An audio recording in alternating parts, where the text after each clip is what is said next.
శ్రీమాత్రే నమ. జయ గురు దత్తాత్రేయ నమ.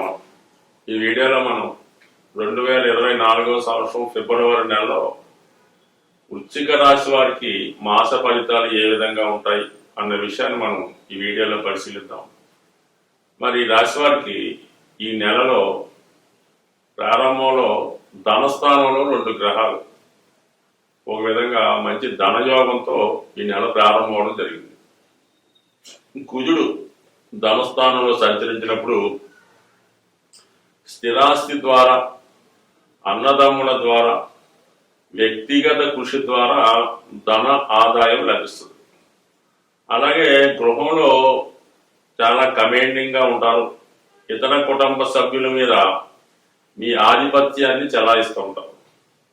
కొన్ని సందర్భాల్లో మరి గృహంలో కుటుంబ సభ్యుల మధ్య అభిప్రాయ భేదాలు కూడా వచ్చే అవకాశం ఉంది. అలాగే ధనస్థానంలో శుక్రగ్రహ సంచారం, సప్తమ వ్యయాధిపతి. మరి ఇక్కడ కుటుంబ స్థానంలో శుక్రుడు ఉన్నప్పుడు కుటుంబ అవసరాలకి, కుటుంబంలో ఎక్కువగా విలాసవంతమైన కొరకు కానీ, పార్టీల కొరకు కానీ, బంధువుల రాక వల్ల కానీ ఎక్కువ ధనాన్ని ఖర్చు పెడతా ఉంటారు అన్నమాట. సాధారణంగా కుజ శుక్రుడు ఏ భావంలో కలిసినా ఆ కారణం వల్ల జాతకుడు అక్కరలేని అనవసర ఖర్చులు ఎక్కువగా చేస్తుంటాడు. దానితో పాటు శుక్రుడు వ్యయాధిపతి కూడా అవడం వల్ల ఏంటంటే ఏదో వివాహ సంబంధం విషయంలోనో, ఏదైనా పార్టీ విషయంలోనో, బర్త్డే వేడుక గురించో అనుకున్న దానికన్నా ఎక్కువ ఖర్చు అవ్వడం జరుగుతుంది. సో దాంతోపాటు ఈ ఖర్చుతో పాటు ఎంత ఆనందంగా ఉన్నా కూడా చిన్న చిన్న అభిప్రాయ భేదాలు, బంధువుల మధ్య విభేదాలు జరిగే అవకాశం కూడా ఉండే అవకాశం ఉంది. ఏదన్నా మొత్తం మీద ఒక మంచి వేడుకగా, ఆనందంగా, సంతోషంగా ఈ నెలంతా కూడా ఉండే అవకాశం ఉంది. దానికి అదనంగా తృతీయ స్థానంలో రవి బుధగ్రహ సంచారం, అంటే దశమ లాభాధిపతి కలిసి ఉన్నప్పుడు వృత్తిలో ఆదాయం పెరుగుతుంది, వృత్తిలో గౌరవం పెరుగుతుంది, ప్రమోషన్ వస్తుంది, ఆదాయకరంగా అనుకూలంగా ఉంటుంది. అలాగే దశమ స్థానాధిపతి 3వ స్థానంలో ఉన్నప్పుడు వృత్తిరీత్యా ఎక్కువగా బయట తిరిగి రావడం కానీ, వృత్తిరీత్యా వేరే ప్రాంతానికి కొన్నాళ్ళు టెంపరీగా 15 రోజులు నెల వృత్తిరీత్యా వేరే ప్రాంతానికి వెళ్ళవలసి రావడం కానీ జరుగుతుంటుంది. అలాగే విద్యార్థులు కూడా విద్య కొరకు ఏదైనా టూర్ వేయటం, లేదంటే ఎడ్యుకేషన్ సంబంధించినటువంటి వేరే ప్రాంతంలో వేరే టీచర్ దగ్గర పాఠాలు నేర్చుకోవడం, మొత్తం మీద ఏదైనా అటు విద్యార్థులకు కానీ ఉద్యోగస్తులకు కానీ ప్లేస్ ఆఫ్ చేంజ్, కొత్త ప్రాంతంలో కొన్నాళ్ళు ఉండవలసి రావడం కూడా జరుగుతూ ఉంటుంది. సో ఇవన్నీ కూడా జాతకుడు కొంత ఆనందాన్ని, కొంత ధన వ్యయాన్ని కూడా కలిగిస్తూ ఉంటారు.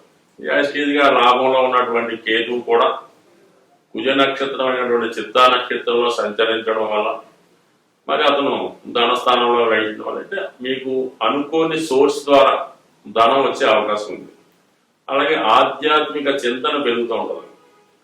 అలాగే ఏదైనా ఆధ్యాత్మిక వేత్తలు కానీ, బాగా చదువుకున్నటువంటి ప్రొఫెసర్లు కానీ, ఏదైనా మత గురువులను కానీ కలుసుకొని వారి యొక్క సలహాలు, సంప్రదింపులు కూడా తీసుకోవడం జరుగుతుంటుంది. మీ యొక్క జీవన విధానంలో మార్పు కొరకు వారి యొక్క సలహాలు మీకు ఎంతగానో ఉపయోగపడతాయి. అంటే ఒక విధంగా మీ జీవన విధానంలో అభివృద్ధి కొరకు సలహాలు తీసుకోవడం జరుగుతూ ఉంటుంది. అంటే ఒక మంచి వారి సలహాతో జీవిత విధానాన్ని మార్చుకుంటారు. సో ఈ విధంగా కేతు అనుగ్రహం బాగుంది, కుజ శుక్రుల అనుగ్రహం బాగుంది, అలాగే రవి బుధుల అనుగ్రహం బాగుంది. టోటల్గా ఈ గ్రహాల యొక్క అనుకూలత ఉండడం, దాంతోపాటు ధనాధిపతిగా ఉన్నటువంటి గురువు 6వ స్థానంలో సంచరిస్తున్నాడు. అంటే ఒక విధంగా రుణ ప్రయత్నాలు, మీకైనా ధన అవసరం కొరకు రుణ ప్రయత్నాలు ఫలించే అవకాశం ఉంది. అది విద్యార్థుల యొక్క చదువు కొరకు కానీ, కుటుంబ సభ్యుల యొక్క వివాహం కొరకు కానీ, మొత్తం మీద మంచి కార్యక్రమాల కొరకు, శుభకార్యాల కొరకు ధనాన్ని ఖర్చు పెట్టే అవకాశం ఉంటుంది. అంటే మొత్తం మీద ధన వ్యయం జరుగుతుంది. దానికి తగు విధంగా ధనం కూడా సంపాదిస్తారు. అది రుణ రూపంలో రావచ్చు, లేదంటే గతంలో మీరు ఇచ్చినటువంటి రుణం తిరిగి రావచ్చు. మొత్తం మీద ఏంటంటే ఈ నెలంతా కూడా ఫైనాన్స్ సంబంధించిన వ్యవహారాల్లో ఎక్కువగా జాతకం తిరుగుతూ ఉంటుంది. కొత్త వారితో, మిత్రులతో పరిచయం అవుతుంటుంది. అలాగే ప్రభుత్వ అధికారులు, రాజకీయ నాయకులు మీకు సలహాలు, సంప్రదింపులు, అలాగే వాళ్ళ యొక్క అడ్వైస్తో మీ యొక్క జీవన విధానాన్ని అభివృద్ధి చేసుకునే అవకాశం ఉంది. ఇవన్నీ అనుకూలంగా ఉన్నప్పుడు కూడా పంచమ స్థానంలో ఉన్నటువంటి రాహు మరి జాతకుడు స్పెక్యులేషన్ కొరకో, ఈజీ మనీ కొరకో, జోదం కొరకో, వ్యసనాల కొరకో ధనాన్ని అనవసరంగా ఖర్చు పెట్టే అవకాశం ఉంది.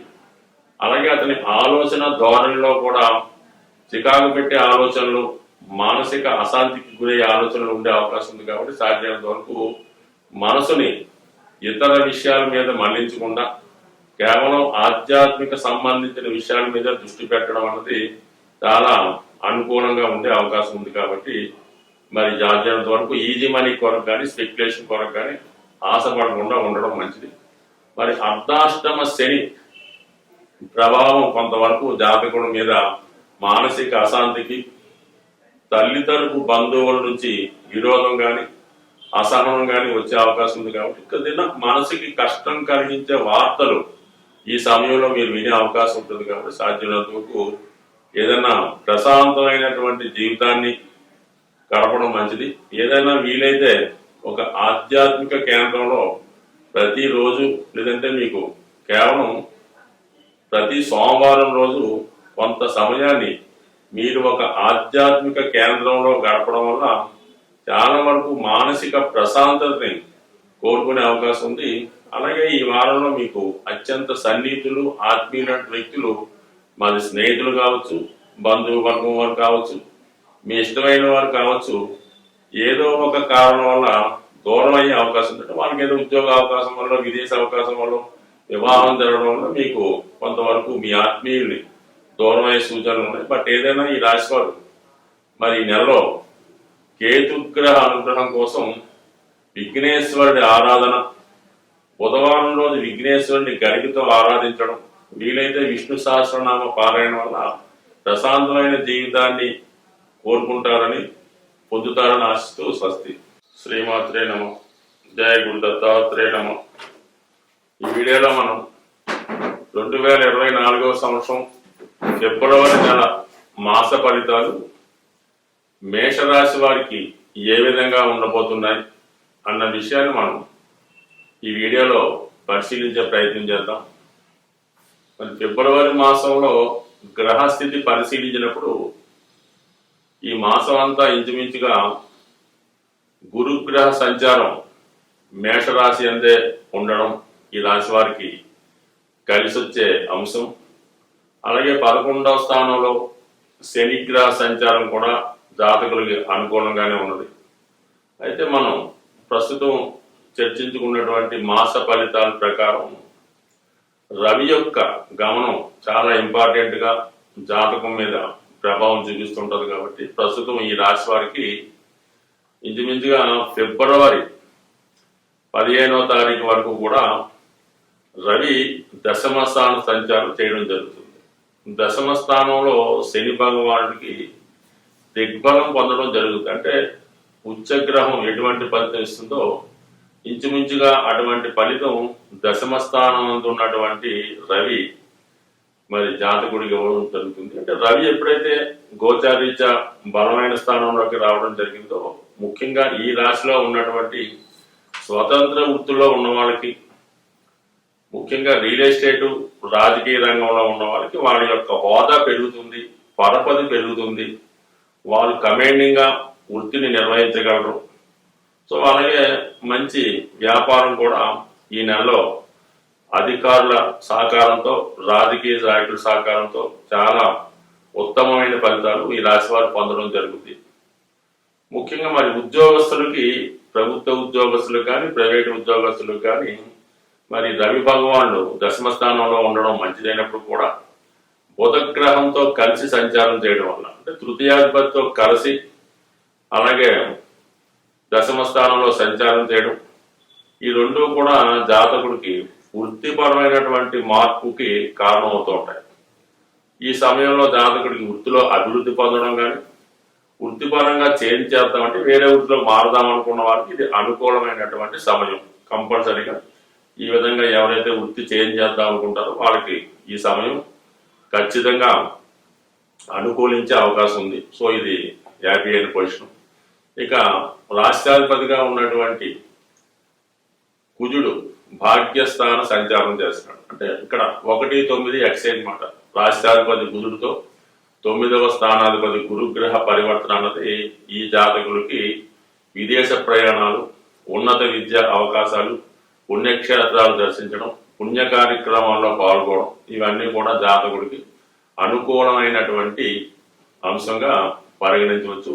మొత్తం మీద నెలంతా కూడా ఈ గురుబలం ఈ జాతకులకు అనుకూలంగా ఉంటుంది. మరి ఎక్స్చేంజ్ వల్ల శుక్రగ్రహంతో గురువు కలిసి 9వ స్థానంలో ఉన్నటువంటి ఫలితాన్ని ఇవ్వడం వల్ల ముఖ్యంగా వివాహానికి సంబంధించినటువంటి విషయాలు పరిష్కారం అయ్యే అవకాశం ఉంది. అంటే వివాహ సంబంధాలు కానీ, వివాహం నిశ్చయం అవ్వడం కానీ, వివాహంలో ఉన్నటువంటి సమస్యలు పరిష్కారం అవ్వడం కానీ జరిగే అవకాశం ఉంది. ముఖ్యంగా వివాహం కొరకు ఎదురు చూస్తున్నటువంటి వారికి 100% ఈ స్థితి. ఎందుకంటే మరి రాష్ట్రాధిపతిగా ఉన్నటువంటి కుజుడు మరి సప్తమాధిపతి శుక్రుడితో కలిసి 9వ స్థానంలో ఉండడం, అక్కడ గురు కుజుల పరివర్తన, ఇవన్నీ కూడా మరి గతంలో మీరు ఏదైనా వివాహ సంబంధం ప్రయత్నం చేసి అది ఏదో విధంగా ఆగిపోయి ఉంటే తిరిగి మళ్ళా పునఃప్రయత్నం చేయడం వల్ల ఆ వివాహ సంబంధం కుదిరే అవకాశం కూడా ఉన్నది. అలాగే విదేశ సంబంధాలు, దూర ప్రాంతంలో ఉన్నటువంటి సంబంధాలు పరిశీలించే వారికి ఇది అనుకూలమైనటువంటి సమయం. ముఖ్యంగా మీరు ఈ వివాహ సంబంధాలు పరిశీలించేటప్పుడు, చూసేటప్పుడు ఈ మేషరాశి జాతకులు ప్రస్తుతం మీ యొక్క ఉన్న స్థితికి, అంటే ఉన్న ప్రాంతానికి, ఏదో ఉన్న గృహానికి ఉత్తర దిశలో సంబంధాలు అన్వేషించడం వల్ల తొందరగా వివాహం నిశ్చయమయ్యే అవకాశం ఉంది. సో ఈ విధంగా మరి ఈ భాగ్యస్థానం అనుకూలంగా ఉంది, దశమ స్థానం ఇంకా అనుకూలంగా ఉంది, ఇక లాభస్థానం కూడా అత్యంత అనుకూలంగా ఉండడం ఈ రాశి వారికి చాలా ఈ ఫిబ్రవరి మాసం అంతా కూడా అనుకూలమైన ఫలితాలు మాత్రమే గోచరిస్తున్నాయి. దాని తర్వాత ఫిబ్రవరి 15 తర్వాత సూర్య భగవానుడు అంటే రవి 11వ స్థానానికి రావడం జరుగుతుంది. ఒక పంచమాధిపతి లాభస్థానంలోకి రావడం వల్ల సంతానం విషయంలో శుభవార్తలు వింటారు. అలాగే మీ సంతానానికి ఏదైనా ఉద్యోగ ప్రయత్నం ఫలించడం కానీ, వారికి మంచి అవకాశాలు రావడం కానీ జరుగుతుంటుంది. ముఖ్యంగా మీ పిల్లలకి ఉద్యోగ ప్రయత్నాలు ఫలించే అవకాశం ఉంది. సో అలాగే మీకు ప్రభుత్వ పథకాలు అనుకూలంగా రావడం, మీ యొక్క కృషికి, మీ యొక్క టాలెంట్కి తగిన గుర్తింపు కూడా మీకు ఫిబ్రవరి 15 తర్వాత రావడం. అంటే ప్రభుత్వం తరపు నుంచి మీకు ఏమైనా రావాల్సిన ధనం రావాల్సి ఉన్నా, లేదంటే వారసత్వంగా తండ్రి గారి ద్వారా కానీ, తాతగారి ద్వారా కానీ మీకు ఏమైనా ఆస్తి కానీ, ప్రభుత్వం నుంచి కానీ ఏమైనా రావాల్సి ఉంటే ఈ సమయంలో మరి మీకు ఈ ఫిబ్రవరి 15 తర్వాత అనుకూలించే అవకాశం ఉంది. ఇది ముఖ్యంగా ప్రభుత్వ ఉద్యోగం ఆశిస్తున్న వారికి కానీ, ప్రభుత్వంలో పదవులు ఆశిస్తున్న వారికి కానీ, లేదంటే వారసత్వంగా కొంతమందికి పదవులు వస్తుంటాయన్నమాట. అంటే ఏదో ఇంటర్మీడియట్ బోర్డులో వాళ్ళ నాన్నగారు తండ్రి గారు చేస్తే వీళ్ళకి రావడం, లేదా ఏదో కారణాంతరం వాళ్ళ ఫాదర్కి సిక్ అయితే పిల్లలకి ఉద్యోగాలు రావడం, అటువంటివి ఏమన్నా అవకాశం ఉన్నవాళ్ళు ఈ సందర్భంలో ప్రయత్నం చేస్తే మీకు ప్రభుత్వం నుంచి వారసత్వంగా రావాల్సినది ఈ సమయంలో వచ్చే అవకాశం ఉంది జాతకులకి. సో ఇక అలాగే 6వ స్థానంలో ఉన్నటువంటి కేతు గ్రహం కూడా మీకు చక్కని విజయావకాశాన్ని ఇవ్వడం జరుగుతుంది. ఓవరాల్గా ఈ రాశి వారు ఈ నెలలో ముఖ్యంగా పూజించవలసినటువంటి దైవం సూర్య భగవానుని ఎక్కువగా పూజించడం వల్ల, అలాగే హనుమాన్ చాలీసా పారాయణ, హనుమాన్ ఆలయ దర్శనం చేసుకోవడం వల్ల ఖచ్చితంగా మీకు ఈ మాసంలో అనుకూలమైన ఫలితాలు వచ్చే అవకాశం ఉంది. స్వస్తి.